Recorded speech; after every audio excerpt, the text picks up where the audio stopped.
Can we start off with what are the top trends or what is the latest in terms of tech in entertainment? Technology is everywhere, right? It's evolving constantly. So when you look at visual aspect of things, xenon lamps to laser projection, pretty much most cinemas have converted to laser technology from xenon, but there's still a few at xenon. Then in terms of sound, just normal 4-track stereo to just having speakers to immersive sounds done. Dolby Atmos is one, then IMAX has got its own one, ScreenX has got its own sound, So, it's taken control, or it's taken a large feature across the board now. Technology is here to stay. And Definitely. it's good, and we have to just embrace it in the right way. And how has Sri Lanka embraced it? We've done well.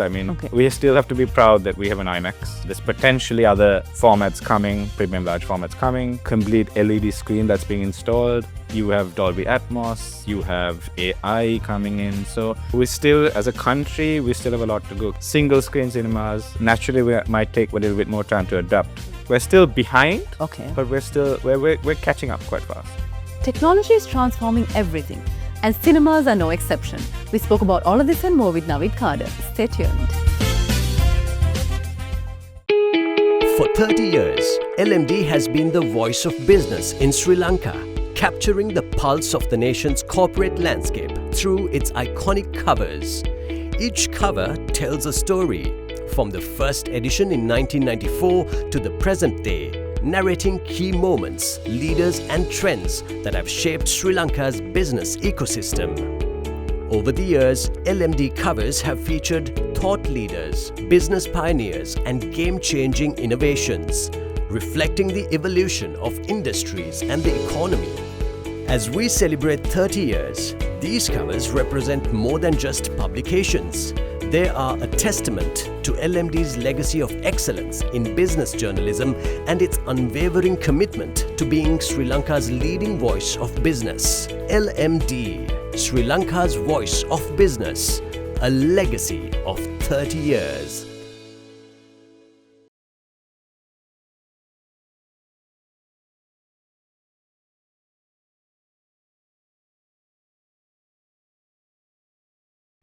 Hello and welcome to LMDtv.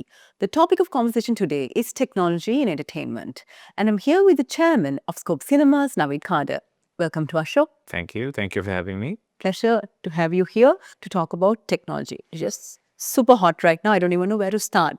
But I'm going to put it on you. Can we start off with what are the top trends or what is the latest in terms of tech in entertainment, in terms of movies? Okay, so to answer that, I'll break it up into maybe 3-4 parts. Because technology is everywhere, right? It's evolving constantly.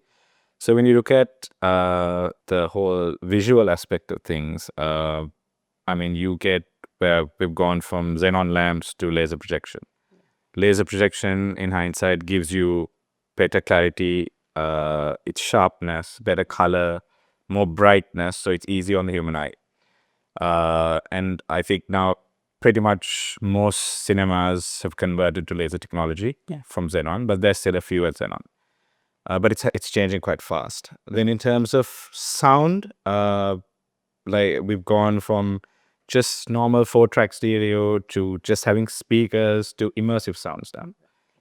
Which, just to give you an example, Dolby Atmos is one, then IMAX has got its own one, ScreenX has got its own sound, or they can merge with Dolby Atmos.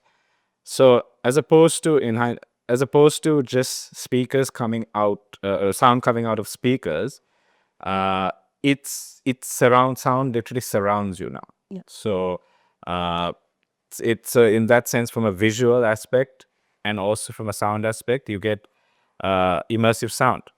On top of that, even when you look at operations, today we live in a world of AI. So you have AI being used on how we can optimize our screen time, how we can optimize better shows. There's data research. Right. So it's taken control, or it's taken a large feature across the board now. So I think technology is here to stay. And Definitely. it's good, and we have to just embrace it in the right way. And how has Sri Lanka embraced it? So Sri Lanka, I think we've done well. Okay. Considering we're still very low in terms of where the other countries are. We still have to be proud that we have an IMAX. Yes. There's potentially other formats coming, premium large formats coming, but you've got, I've heard that there's a new complete LED screen that's being installed. You have Dolby Atmos, you have AI coming in. So, I mean, we're there. But obviously, we still, as a country, we still have a lot to go because you still have the single screen cinemas, maybe in rural parts of the country, which naturally might take a little bit more time to adapt. But we're getting there. And I think we're still behind, Okay. but we're catching up quite fast. Looking at reasons, why we're behind or ways how to catch up, I want to start off with the movie goer. How have their needs kind of evolved over the years in terms of what they experience? So moviegoers also have evolved. I mean, we all have, right? As today with technology itself, people are far more aware of what's out there. So naturally, the demand trend also shifts to it. Yeah. As a in the maybe in the 70s, 80s, people used to just come to the cinema to watch a film. Yeah. Okay, it was just projection and sound. Yes. Today, it's become a social activity. So in that sense, they would want great popcorn. They'd want good food options. They want good drinks. Yeah. So it's far more experiential than what it used to be in the past. And naturally, that's also normal. I mean, you see other options of entertainment also widely available. So naturally, the demands have changed. So to answer your question, our consumer has evolved quite a bit. Today, they demand a movie experience as opposed to just a movie screening. So. And how is their demand when it comes to new technology? Like, are they fussy? Are more people fussy about sound or how it looks? What have you? Yeah, I mean, you get all types of consumers. You get, I wouldn't say fussy ones. I think they have the right to be fussy. I mean, everyone wants what's out there in the world, right? We all strive to want what we can't have, or what we have within reach. It's always something that we want to try and achieve, right? But I mean, I wouldn't say they're fussy. I think they just work their rights, and I think that we're okay. We're going on the right path. Yeah. So this is like one of those obvious questions when we talk of the moviegoer, because we have, going to the movie and then we have streaming at home. And definitely streaming is here to stay. So what kind of balance should a country's movie industry strike between these two? Yeah. So I think there's space for this in this ecosystem. There's space for streaming as well as cinema itself, right? It's the requirement. Today, movie makers, if I may say, have realized that they have two types of platforms to make movies for. Right. When you look at streaming, it pretty much covers the comfort of your home, watch at your own demand, that kind of atmosphere. Yeah. But it's not a social activity, right? Like if you look at the COVID era, it was a big topic for everyone, and the industry was very concerned. Yes. Because they were like, "Is this the end of cinema?" But I think over time, people did realize. I mean, there were studios that released titles only on streaming. Yes.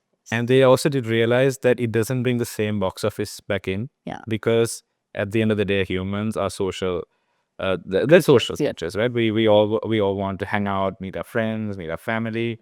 So it's a social activity, which you can never get at streaming. But however, there are certain types of content that works only at streaming, like TV shows, series, and whatever, which you can't watch in a cinema. But if you see the big box office hits, like an Avatar or what any of those titles, or Christopher Nolan film, you want to watch that in the biggest screen ever. You want to watch it with people. You want to watch it where there is people screaming and shouting, and you hear the excitement, which you can never do at home. So I think the balance has been established. It's. I think both are here to stay. Right. It's just that strategies evolve. Streaming will have better content. Maybe TVs get better or whatever it is. But the same way, you can never replace an IMAX. You can never replace a Dolby Atmos, a large screen format. You can never do that. And cinemas are also evolving. I mean, we're also doing our own research. We're working with partners to bring in better experiences that'll enhance people's likeliness to want to come out. And then after you go for dinners and you do your own thing. So Wow. So technology is going to be one of those differentiators. yeah, of course, technology is for sure. I think so. Yeah. It's time now to take a very short break, but we soon be back to talk more about tech in entertainment. Display your brand message on digital screens at prime locations. The largest digital advertising network in Sri Lanka. Emerging Media. Welcome back to the show. We're in conversation with the chairman of Scope Cinemas, Naveed Cader. I have to ask the devil's advocate question. Sure. So technology is, revitalizing, it's redefining cinema. Are there any downsides that we have to be wary of? So I think, everything has a positive and a negative. Okay. I think the positives of technology are great. If not, we wouldn't even be here today. But however, there are negatives as well. Negatives in the sense it drives production costs. It drives exhibition cost. Technology is something that evolves very fast. So, like we build a cinema today, Yeah. and tomorrow there's a new technology, and people demand it because people know about it. People's awareness is there. So that requires us to spend more capex. Yeah. So those challenges are there, but obviously on the other side of it, you also get data, you get analysis, you get a lot of things from an operational aspect that helps you as well. So I think it's about how we manage and, like you said previously, balance things, even technology, and we adapt as we go. But I think the pros outweigh the cons. Of course. But there are downsides too. Yeah, That's right. I just especially remember short term, short-term downsides, cost related. cost related. Yeah. You mentioned that you can use, AI and tech to optimize, operation screenings. Can you give us some insights on how this can be done? Yeah, AI is used widely for everything now. Data is gold. Yeah. So it's about how we can use AI, use technology rather, to see if we're optimizing our screen times. Are we setting the right products? Are we setting at the right price? How do we track our data to see where do we head in the next 2 years? What are the trends? So these are things that we can go to a single space, Nice. just over your laptop, and get AI to assist you. I won't say it replaces you; it Yeah. assists you. Right. And technology also, apart from AI itself, technology also, you must embrace it. But when it comes to movies, Yeah. it must not replace the key, which is storytelling. Right. Because if technology replaces it, and the power of storytelling is gone, Yeah. we lose a bigger part than the technology itself. But however, if you use technology to enhance it, enhance the whole experience of storytelling in the cinema, I think it's a great thing. It's actually how we use it, Yeah. in every form in our industry. So that's my perspective. Lovely. It's been such an interesting conversation. Unfortunately, at my last question. Okay. What is going to be new for Sri Lanka in the coming year in terms of tech in entertainment? So tech in entertainment, from our perspective, I can't announce things, but there are things that will come Yes. in the very near future. Right. We're excited, and like I told you earlier, technology is evolving, and we as a Sri Lankan company are always focused on how we can bring what the world has to our country. Right. And we've done that already with IMAX. We've done that with Atmos. We've done that just with, gold class seating, experiential, and yeah, there's a lot coming. That I'll just leave it there. But it's exciting, and we'll be happy to announce it soon. And we'll be at the edge of our seats for that. Yes. We've been in conversation with the chairman of Scope Cinemas, Naveed Cader. Thank you very much. Absolutely love the conversation. Thank you very much. And thank you to all our viewers for joining us. Until next time, take care. Don't forget to subscribe to our YouTube channel and follow us on Facebook, LinkedIn, Instagram and X. Thank you for watching and stay safe.